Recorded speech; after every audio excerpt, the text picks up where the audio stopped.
नमस्कार, स्वागत है आपका डीजी न्यूज़ के इस खास कार्यक्रम में। आपके साथ मैं हूं प्रीति और हमारे साथ चर्चा करने के लिए स्टूडियो में मौजूद हैं काली पुत्र के नाम से जाने जाने वाले कालीचरण जी महाराज।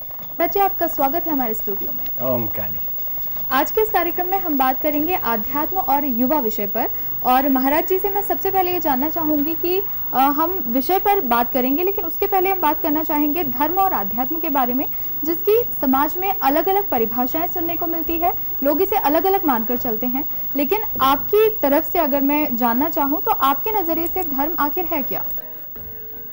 धर्म सद्गुण धारयते इति धर्म है। सद्गुणों को अपने में धारण करना ही धर्म है। जो धर्म सद्गुण धारण करना नहीं सीखा था वो धर्म ही नहीं है। इसलिए धर्म का मतलब है सद्गुणों को धारण करना। आज के अगर परिवेश में देखा जाए तो सद्गुण कहीं गुम से हो गए हैं, कहीं खो से गए हैं, लेकिन इसके बाद भी लोग जिस रास्ते पर चल रहे हैं, लोगों का ये कहना होता है कि वो धर्म के मार्ग पर चल रहे हैं, भोजन भंडारे कर रहे हैं, पूजा पाठ कर्मकांड, इन सभी चीज़ों को धर्म से कहीं ना कहीं जोड़ा जाता है। तो इसके बारे में आपका क्या विचार है? ये धर्म के अंग हैं।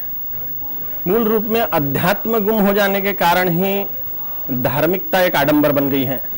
जिसके जीवन में अध्यात्म है उसके जीवन में ही शाश्वत रूप से धर्म प्रकट हो सकता है।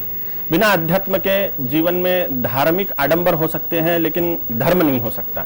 अध्यात्म और धर्म अन्योन्याश्रित बातें हैं। जिसके जीवन में अध्यात्म है उसी के जीवन में धर्म हो सकता है।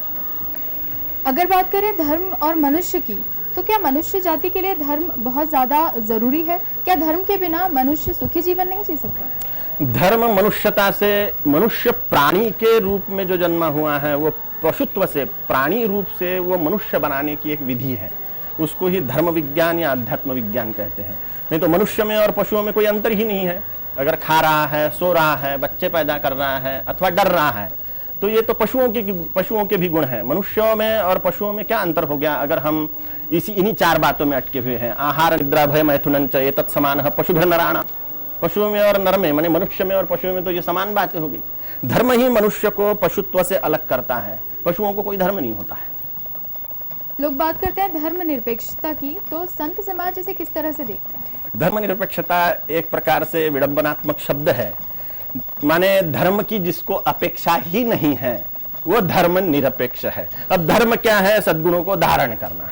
धर्म कहता है बुरे काम मत करिए। धर्म कहता है दूसरों को तकलीफ मत दीजिए। धर्म कहता है शराब मत पीजिए। धर्म कहता है वेश्यागमन मत कीजिए। धर्म कहता है चिड़ी मारी मत करिए, डकैती मत करिए, चोरी मत करिए। धर्म कहता है। जिसको धर्म की अपेक्षा नहीं है वो ये सब करने में खुली छूट है उसके लिए। इसलिए धर्म निरपेक्षता की बात करने वाले समझ लीजिए कि वो ये सब करने में अपने आप को खुला समझते हैं। इसलिए धर्मनिरपेक्षता नाम की कोई चीज नहीं है, और है भी तो वो धर्म से बिल्कुल विपरीत बात है। लोग राष्ट्रभक्ति की बात करते हैं, धर्मनिरपेक्षता की बात करते हैं, तो क्या धर्मनिरपेक्षता के बिना राष्ट्रभक्ति संभव नहीं है? राष्ट्रभक्ति मात्र धर्म के बिना एक खोखली वस्तु होती है।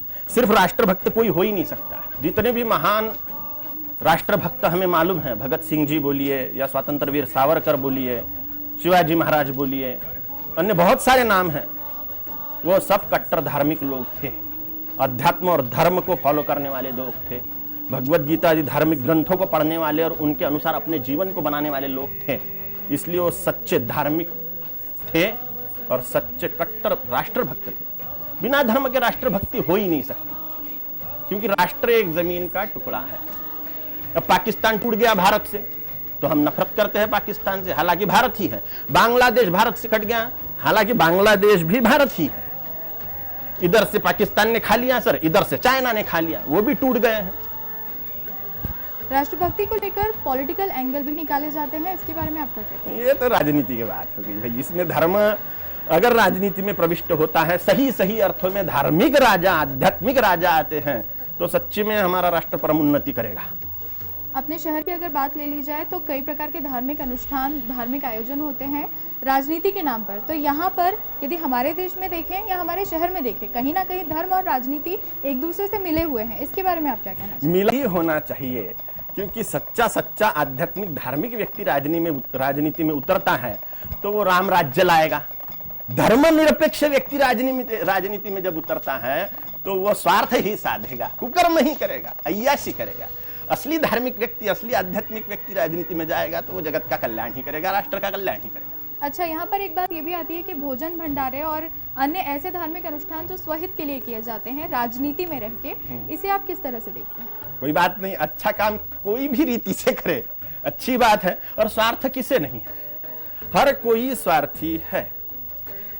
कोई बोलता है हम निस्वार्थ रीति से आपसे जुड़े हैं, तो उनको आध्यात्मिक उन्नति का स्वार्थ होता है।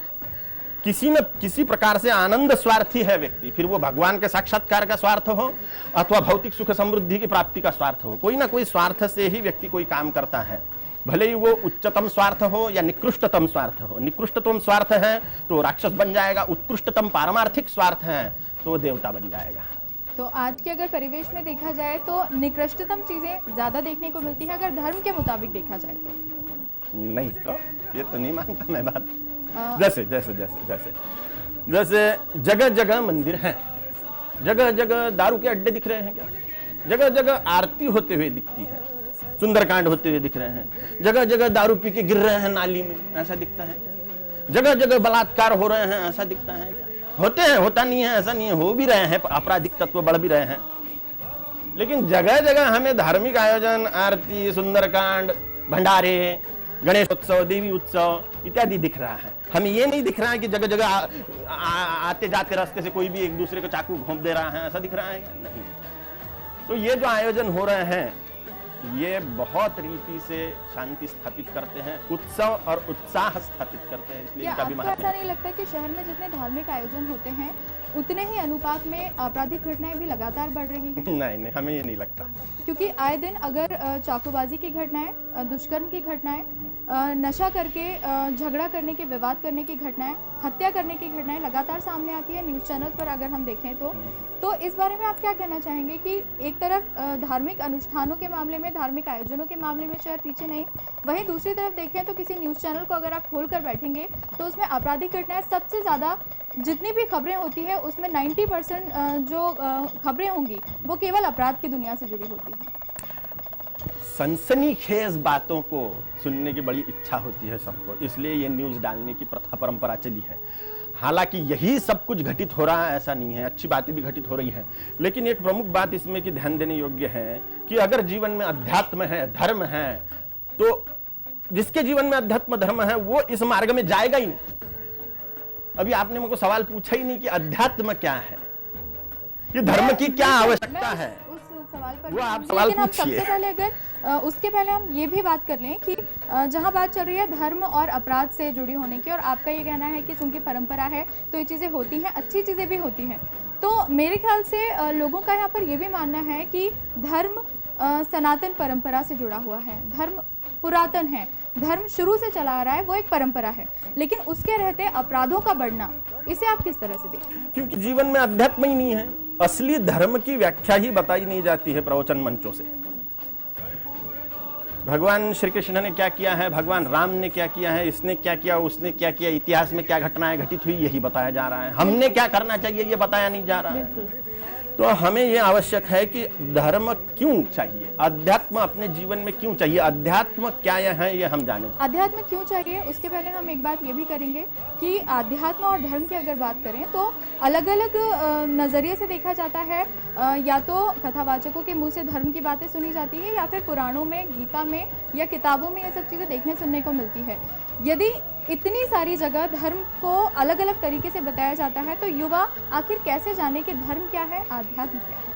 इसके लिए सद्गुरु की अत्यंत आवश्यकता होती है। प्रत्यक्ष सद्गुरु का संसर्ग होना, प्रत्यक्ष सद्गुरु का लाभ होना यह जीवन का सर्वोच्च सौभाग्य होता है।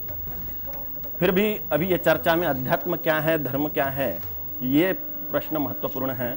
मैंने शुरुआत में बोला था कि सद्गुण धारयते इति धर्म है, सद्गुणों को धारण करना ही धर्म है, लेकिन अध्यात्म क्या है ये सवाल बाकी है। अध्यात्म माने आत्मा का विज्ञान, जो जब आत्मा के विज्ञान को, परमात्मा के विज्ञान को व्यक्ति जान लेता है तो उसे हम आध्यात्मिक व्यक्ति कहते हैं।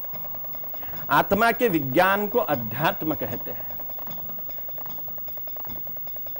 अब हर कोई व्यक्ति अपराध करने वाला जो भी है वो स्वार्थ के लिए, सुख के लिए अपराध कर रहा है।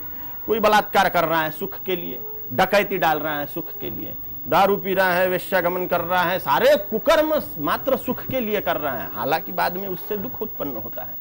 क्यों कर रहा है? क्योंकि वो इंद्रियों भोगों को ही सर्वोपरि मान रहा है, क्योंकि वो स्वयं को शरीर और इंद्रियां समझ रहा है। हालांकि ऐसा नहीं है। मूल सत्य अध्यात्म विज्ञान बताएगा कि आप शरीर नहीं है, आप आत्मा है और आप इस शरीर में निवास करते हैं।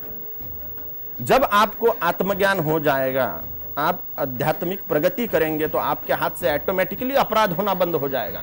जो ईश्वरनिष्ठ है, आत्मनिष्ठ है, वो अंधेरे में भी जाएगा, अकेले में भी जाएगा तो यही सोचेगा कि भगवान देख रहे हैं। सच्चा आध्यात्मिक व्यक्ति, सच्चा धार्मिक व्यक्ति ये सोचता है कि मैं अंधेरे में भी जाऊंगा, अकेले में भी जाऊंगा, कहीं पर भी जाऊं तो भगवान मुझे देख रहे हैं और वो अच्छे काम का पुरस्कार देते हैं और बुरे काम का दंड देते हैं। तो सच्चा आध्यात्मिक धार्मिक व्यक्ति एकांत में भी बुरा काम नहीं कर सकता। जी बिल्कुल, ये चीज़ें छोटे बच्चों को भी सिखाई जाती है कि सही क्या होता है, गलत क्या होता है।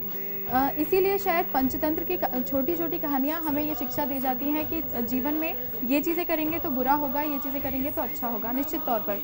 लेकिन जहाँ तक बात करें, आध्यात्म अगर नहीं है तो ये सब चीज़ें जो आपराधिक घटनाएं हैं या कुछ भी गलत चीज़ें हैं वो बढ़ेंगी।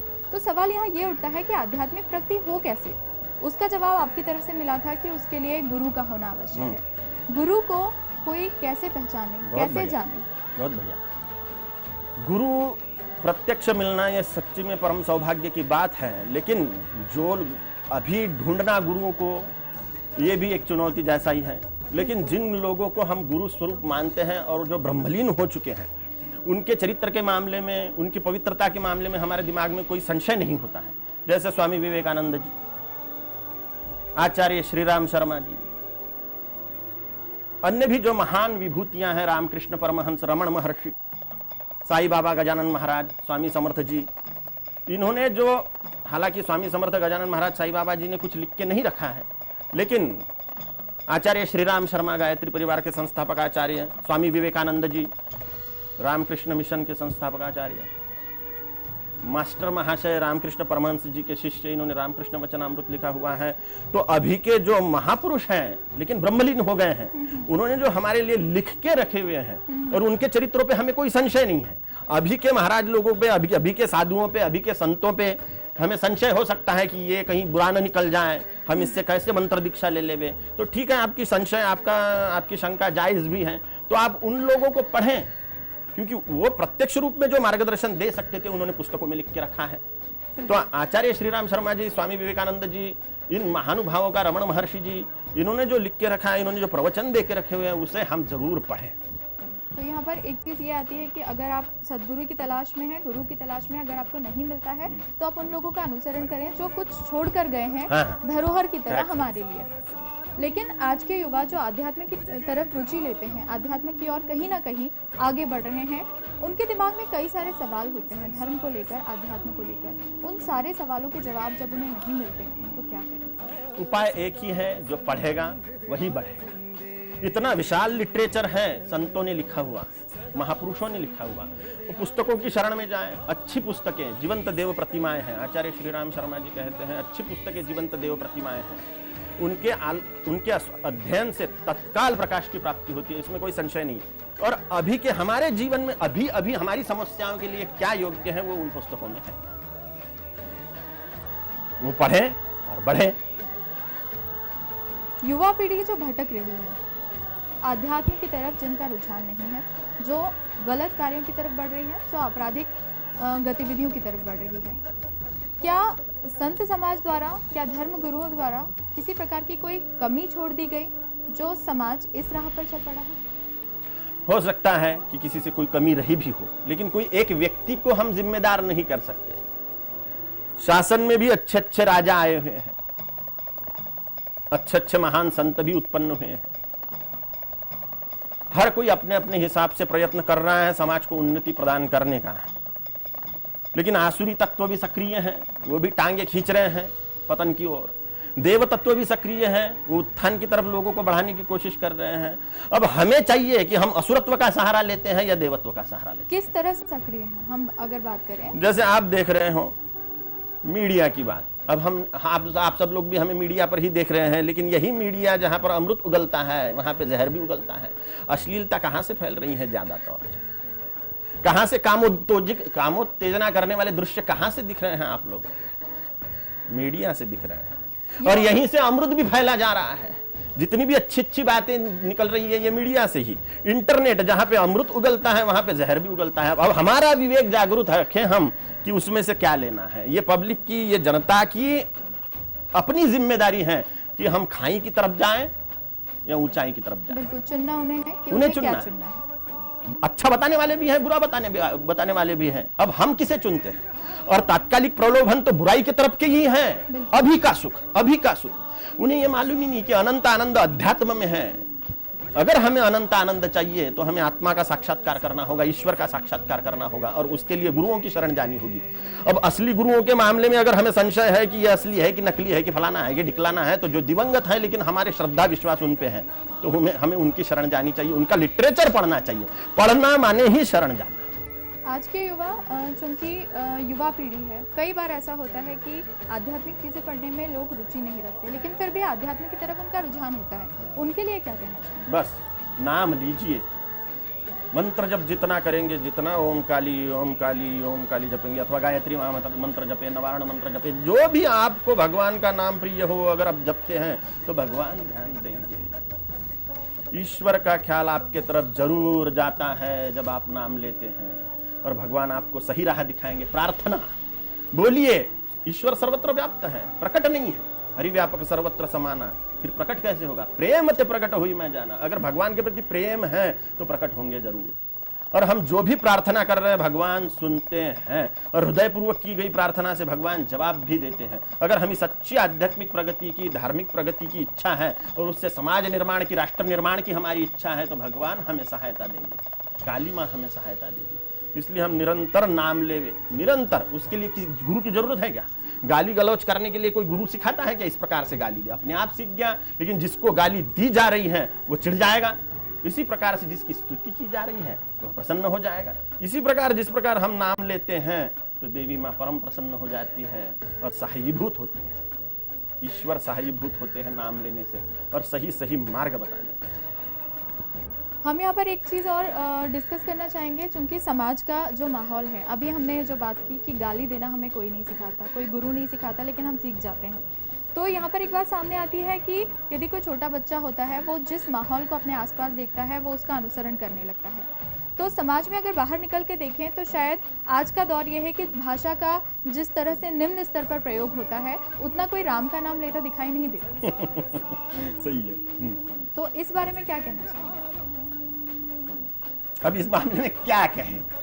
माता पिता को ये चाहिए कि वो बचपन से बच्चों को मंदिर लेके जाए, उनको आरतियां सुनाए, सुंदरकांड सुनाए, ना कि भद्दी गालियां सुनने का मौका दे। जिन्होंने जन्म दिया है उनका कर्तव्य है। बच्चे बिगड़ते हैं तो माँ बाप ही जिम्मेदार है। सबसे ज्यादा किसके सानिध्य में रहे बच्चे?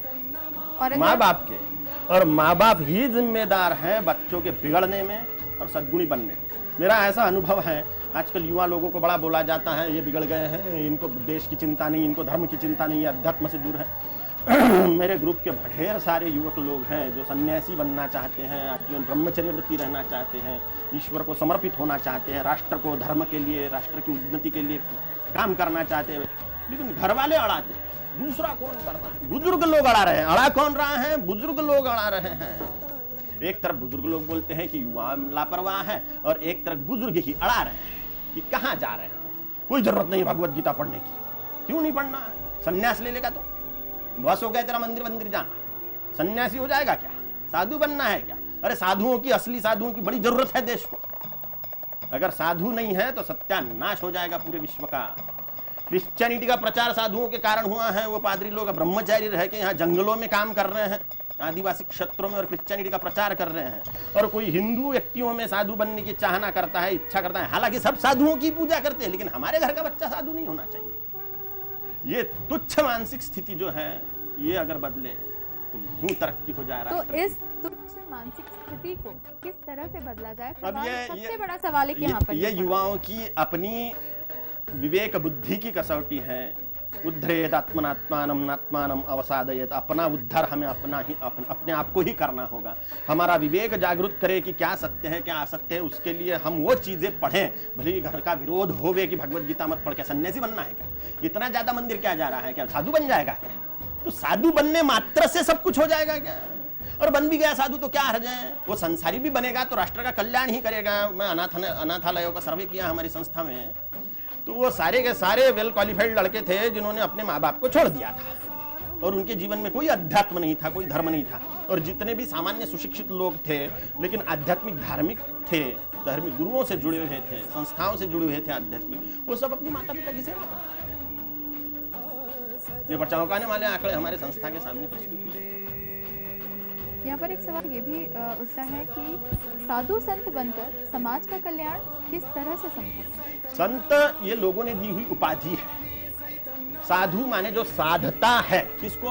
अपने मन को और ईश्वर को। अपने मन को साध के आत्मा में लगा दिया तो परमात्मा का साक्षात्कार हो जाएगा। जो ये क्रिया साध रहा है वो साधक है, माने साधक। सामान्य भाषा में साधु बोल रहे हैं। साधक जो कोई है, फिर वो जटाजूट वाला हो, भगवा पहना हुआ वो भी, और जो पैंट शर्ट पहना हो, जींस ट्राउजर पहना हो वो भी, अगर वो अपने मन को साधने की कोशिश कर रहा है और परमात्मा में लगाने की कोशिश कर रहा है तो वो साधु ही है, भले ही कपड़े कोई भी हो, वेस्टर्न कल्चर की। क्या गृहस्थ जीवन जीते हुए समाज का कल्याण संभव नहीं? वाह वाह, बिल्कुल संभव है। ऐसे बहुत सारे गृहस्थी है कि वो कर सक रहे हैं समाज की सेवा वगैरह वगैरह वगैरह। लेकिन सर्वोपरि त्यागी ये गृहस्थ लोग भी जिनको फॉलो कर रहे हैं वो महान महान संत ही थे। यहाँ पर मध्य प्रदेश में धूनी वाले दादाजी ब्रह्मचारी थे। वहाँ महाराष्ट्र में और पूरे भारतवर्ष में जिनको माना जाता है साईनाथ महाराज, साईं बाबा, वो भी ब्रह्मचारी थे। वहाँ विदर्भ में गजानन महाराज को माने जाता है, वो ब्रह्मचारी थे। स्वामी विवेकानंद ब्रह्मचारी थे। परमहंस दयानंद सरस्वती ब्रह्मचारी थे। रामकृष्ण परमहंस ब्रह्मचारी थे। यानी जिनको ज्यादातर पूरा दुनिया पूज रही है, मान रहे हैं, वो ब्रह्मचारी लोग हैं। बहुत कम मात्रा में गृहस्थी लोगों को पूजा जाता है। और ये ब्रह्मचारियों को पूजने वाले कौन है? गृहस्थी लोग। क्योंकि गृहस्थी अध्यात्म में उतरने के बाद में उसको त्याग की प्रतिष्ठा समझ में आती है और वो त्यागियों का सम्मान करना शुरू करता है। कुछ ना कुछ गृहस्थी में भी त्याग करने की कोशिश करता है। अच्छा, लोगों में एक ये मानसिकता भी जन्म लेती है कि ज्यादा साधु संतों के सानिध्य में रह के, जैसा कि आपने कहा कि क्या संत बन जाएगा, इस तरह के कई छोटे मोटे डर होते हैं एक समाज में। आखिर क्यों? क्योंकि हम क्या बोले आपने? आखिर क्यों सवाल समाज में इस तरह का डर आखिर व्याप्त क्यों है? क्योंकि हमारी शिक्षा व्यवस्था में धर्म अध्यात्म नहीं सिखाया जाता। हमारे शिक्षण व्यवस्था में सीधे भौतिकवाद सिखाया जाता है। केजी से लेके ग्रेजुएशन तक के, पोस्ट ग्रेजुएशन तक के, अब पीएचडी यूएचडी तो वो अपने हिसाब से करेगा। लेकिन ये सारे के सारे शिक्षण व्यवस्था में धर्म या अध्यात्म कहीं नहीं है, कहीं सिखाया नहीं जाता कि माँ बाप की सेवा क्यों करें, माँ बाप की सेवा करो, ये सिखाया जाता। क्यों करे नहीं सिखाया जाता। चोरी मत करो, क्यों न करूं। लव अफेयर मत करो, फुल पे कलंक आएगा। भाग के मत जाओ किसी लड़की के साथ में, लड़के के साथ में, क्यों न भागूं। तो ये नहीं सिखाया जाता कि क्यों ना करे, मत करो, ये सिखाया जा रहा है। हाँ, बस ऊपरा ऊपरी पढ़ाया जा रहा है। डीप क्यों न करे हम, ये पढ़ाया नहीं जा रहा क्योंकि इनको ही नहीं मालूम कि क्यों नहीं किया जाता। यह एक बड़ी बात ये निकल के आती है कि कई सारे सवाल होते हैं, घर वाले हो या समाज हो, एक रूढ़िवादिता को फॉलो करता है। वो कहता है कि ये चीजें करो, ये ना करो, ये अच्छा है या बुरा है, क्यों है, उसके पास जवाब नहीं है। और जब किसी चीज का जवाब नहीं मिलता, सवाल होने के बाद भी वो चीज दबी रह जाती है, तो निश्चित तौर पे जब कोई चीज खुलकर सामने नहीं आएगी तो सफाई हो नहीं सकती। इसके लिए अत्यंत आवश्यक है कि ये क्यों के लिए और इंटरव्यू होवे एक, और उस पर डिबेट चले। अब आपने टाइम का लिमिट दे दिया, हम भी ज्यादा बोल नहीं पाते हैं, आप भी ढंग से पूछ नहीं पाते हैं पूरा। हर सवाल का जवाब है। कुछ शाश्वत सवाल होते हैं, जैसे बीज पहले कि वृक्ष पहले, ये शाश्वत सवाल है, इसका कोई जवाब नहीं है। भगवान ने ये दुनिया क्यों बनाई, अब इसका भी कोई जवाब नहीं है, होगा भी तो मुझे नहीं मालूम। लेकिन शाश्वत सवाल जो है वो सवाल ही बने रहेंगे। लेकिन जो सवाल के जवाब है उसके लिए ऐसी डिबेटें होनी चाहिए, ऐसी चर्चाएं होनी चाहिए। अब ये क्यों नहीं करना चाहिए कुकर्म, क्योंकि कुकर्म का फल होता है दुख। हम दुखी नहीं होना चाहते। ये हम बच्चों को सिखाएं कि हमारे कर्मों का फल हमें मिलता है, हम जो भी कर रहे हैं वो पलट के हम पर आएगा। और हम दुखी होंगे। इसलिए बुरा करेंगे तो हमारे साथ में बुरा होगा, अच्छा करेंगे तो हमारे साथ में अच्छा होगा। इसलिए ये नहीं करना है। मतलब कोई चीज अगर सिखाई जा रही है तो कारण के साथ बताई जाए। हैं, अब बोल रहे हैं अपनी पत्नी को, बोलते देखना कसम दी है तूने, मुझे धोखा मत देना। हैं? वो बोलता है तूने भी मत मुझे धोखा देना, पत्नी बोलती है। लेकिन ये उधर मुंह काला कर सकता है, वो उधर मुंह काला कर सकती है, लेकिन चाहते नहीं कि मेरे को धोखा देवे। तो क्यों ना दूं भाई मैं धोखा, क्यों ना दूं? क्योंकि अगर मैं धोखा देती हूँ या देता हूँ तो मुझे भयंकर दुख का सामना करना पड़ेगा। ये कर्मफल विधान से गलत हो सकते हैं। उसके होंगे ही, हो सकते हैं, आ गया कि छूट हो गई, सकता है लेकिन होगा ही ऐसा थोड़ी जरूरी है। जब मालूम पड़ता है कि होगा ही तो ये विज्ञान बताएगा। मतलब कर्मफल निश्चितता कर्मफल विधान में है ही। अगर आप गेहूं बोते हैं तो उसको ज्वारी का भुट्टा नहीं लगेगा, अगर आप आम बोते हैं तो उसको बेर आ गया, ऐसा नहीं होता है। विश्व के नियम, सृष्टि के नियम शाश्वत है। मतलब परिणाम के मामले में संशय की स्थिति कभी नहीं होता ही नहीं। अगर आप बुरा करते हैं तो उसका बड़ा अच्छा हो गया भैया, पूरे आगे चल के ऐसा नहीं होता। कुछ समय के लिए हरा भरा दिख सकता है, दूसरों का गला काटने वाला सुखी लग सकता है, दूसरों को धोखा देने वाला सुखी दिख सकता है, लेकिन एक दिन भगवान की लाठी बरसती है, काली माँ का प्रकोप होता है और सर्वनाश हो जाता है। कुछ समय का सुख आपको लंबा जिंदगी भर का दुख दे सकता है। करेक्ट। सबसे आखिरी एक अंतिम बात हम ये कहना चाहेंगे, भौतिकवादिता बहुत ज़्यादा फैली हुई है। आखिर क्या कारण है लोग भौतिकवाद, पद प्रतिष्ठा, आकांक्षाओं के चलते लालच में आकर गलत दिशा में जा रहे हैं? एक बात ऐसी है कि सुख लालसा हर मनुष्य में है, हर जीव में है, हर कोई सुखी होना चाहता है। हम खाते क्यों हैं? स्वाद के सुख के लिए। लोग बोलते पेट भरने के लिए खा रहे हैं, ऐसा नहीं है। फिर हम लड्डू क्यों खाते हैं? बेसन खा लो, शक्कर खा लो, घी पी लो, लड्डू काय को बनाना है उसके? वैसे ही खा लो। सब्जी बनाते हैं, बैंगन उबाल के खा लो, काय को उसको फ्राई करना पड़ता है, 17 प्रकार के मसाले लगाओ। स्वाद के सुख के लिए दूसरे प्राणी को काट के खा रहे हैं, अपने को एक ब्लेड लग जाता है तो कितनी अंगार होती है। लोग नॉनवेज खा रहे हैं, तड़प तड़प के मरता है पशु, और ये बड़े चटखारे लेके खा रहे हैं। स्वाद के सुख के लिए हो क्या? पेट भरने के लिए है क्या? नहीं नहीं नहीं नहीं। स्वाद के सुख के लिए भोजन कर रहा है। कपड़े क्यों पहन रहा है? सुंदर दिखने के सुख के लिए। गाउन तो बड़ा कंफर्टेबल है, सब लोग गाउन पहन के घूमे तो क्या हरकत है, लेकिन सुंदर थोड़ी दिखता है। हेयर स्टाइल नानाविध बनाते हैं, क्यों बनाते हैं? सुंदर दिखने के सुख के लिए। हम नहाते क्यों हैं? फ्रेश होने के सुख के लिए। कमाते क्यों हैं? धन के सुख के लिए। शादी क्यों? शारीरिक सुख के लिए। बच्चे क्यों? बुढ़ापे में सुख देंगे इसलिए। तो सब कुछ किस बात के लिए है? सुख के लिए है। लेकिन हमें कैसा सुख चाहिए? हमें 5 लक्षण युक्त वाला सुख चाहिए, जिसका पहला लक्षण है अनंत, दूसरा अखंड, तीसरा अजस्र, चौथा नित्य नवीन, 5वां निर्दुख। पहला लक्षण अनंत सुख चाहिए जिसका कभी अंत न हो। दूसरा लक्षण है अखंड सुख चाहिए, किस्तों से न मिले, इंस्टॉलमेंट से न मिले, हफ्तों से न मिले, अखंड मिलता रहे, खंड खंड में नहीं, अखंड। अनंत सुख चाहिए, अखंड सुख चाहिए, अजस्र सुख चाहिए।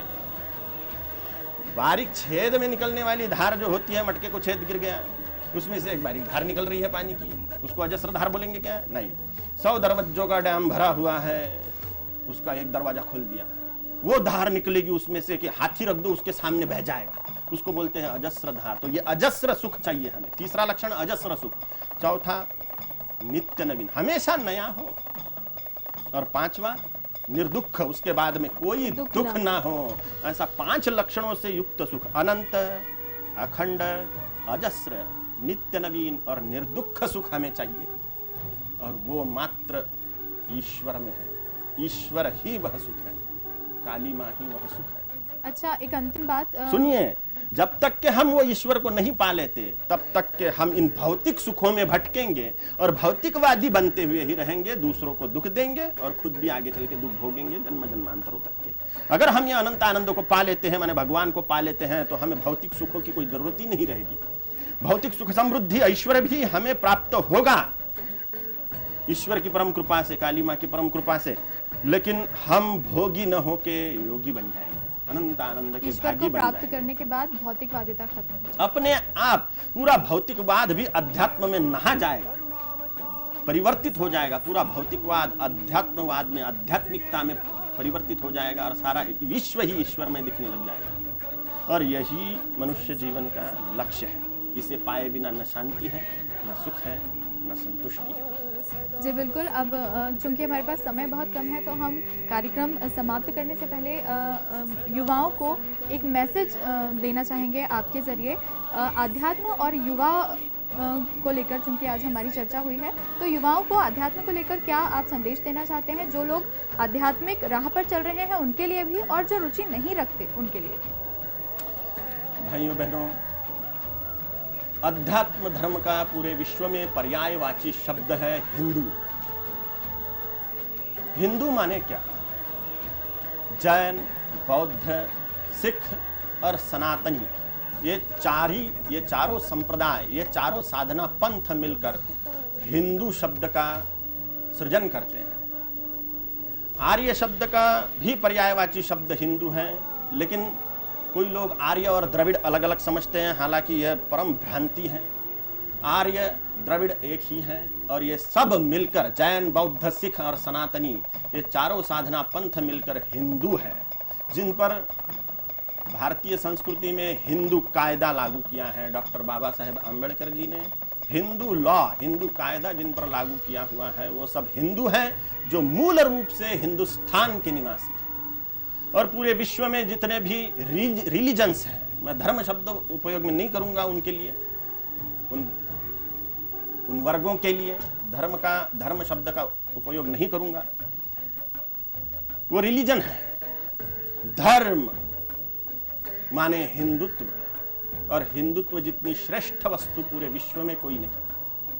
पूरे विश्व का कल्याण हिंदुत्व के द्वारा हो सकता है, और आप परिपूर्ण हिंदुत्ववादी बनिए, जिससे आपका स्वयं का कल्याण हो, पूरे विश्व का कल्याण हो, क्योंकि हिंदुत्व में ही सारे जगत के कल्याण करने की क्षमता है, शक्ति है। बस यही मेरा संदेश है। ओम काली। कालीचरण महाराज जी ने हमें आज बहुत ही महत्वपूर्ण विषयों पर जानकारी दी, हमसे चर्चा की। अगले अंक में हम फिर हाजिर होंगे और चर्चा करेंगे कुछ और महत्वपूर्ण विषयों पर। फिलहाल आज के कार्यक्रम में इतना ही। नमस्कार। ओम काली।